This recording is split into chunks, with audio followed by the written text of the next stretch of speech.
Train চলাচল পরিস্থিতি নিয়ে আরো খবর জানাতে রাজধানীর কমলাপুর রেল স্টেশন থেকে যুক্ত হচ্ছেন সহকর্মী আরিফুল ইসলাম। আরিফ, আপনার ওখানে সব ট্রেন কি সময়মতো ছেড়ে যাচ্ছে? কি পরিস্থিতি দেখছেন? আর এই ধরনের নজিরবিহীন ঘটনা নিয়ে যাত্রীরা কি বলছেন, বিস্তারিত জানাবেন।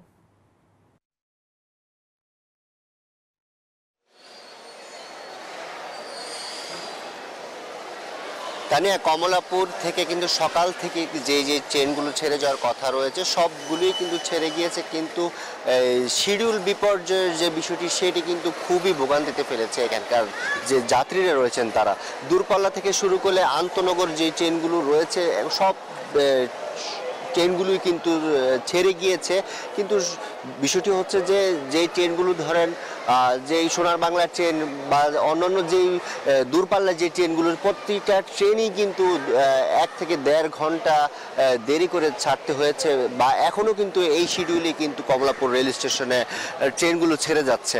আর আপনি জানেন যে ইন্টার যেই এই স্টাফরা রয়েছে, যেই এই স্টাফদের যে ধর্মঘট রয়েছে সেই ধর্মঘটের কারণে হচ্ছে যে বিপর্যয় ঘটেছে। এই বিপর্যয় কিন্তু রেলের ব্যাপক ক্ষতি হয়েছে তেমনটিও কিন্তু আমরা জানতে পেরেছি। কিছুক্ষণ আগে হচ্ছে কমলাপুর স্টেশন মাস্টার হচ্ছে সংবাদ সম্মেলন করেছেন। তিনি সাংবাদিকদের জানিয়েছেন যে কমলাপুরে হচ্ছে এই একদিনের গতকাল যে ট্রেন সারা দেশে রেল যোগাযোগ বন্ধ ছিল, সেই সাথে কমলাপুর রেল স্টেশনে হচ্ছে 1,15 থেকে 20 লাখ টাকা হচ্ছে কমলাপুর রেল স্টেশনের ক্ষতি হয়েছে।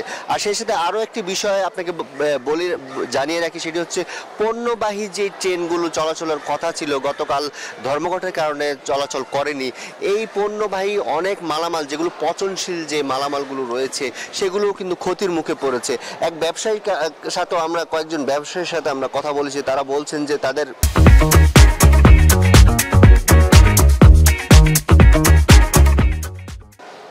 যে পণ্যগুলো, যে পচনশীল যে পণ্য, এই পণ্যগুলো যদি তারা 24 ঘন্টার মধ্যে যদি এক জেলা থেকে অন্য জেলায় না নেওয়া যায়, সেক্ষেত্রে তাদের যে ব্যবসায়িক যে ক্ষতি, যে পণ্য যে পচনশীল যে ক্ষতিগুলো রয়েছে সেই ক্ষতিগুলো তাদের এখন পুষিয়ে উঠতে হবে।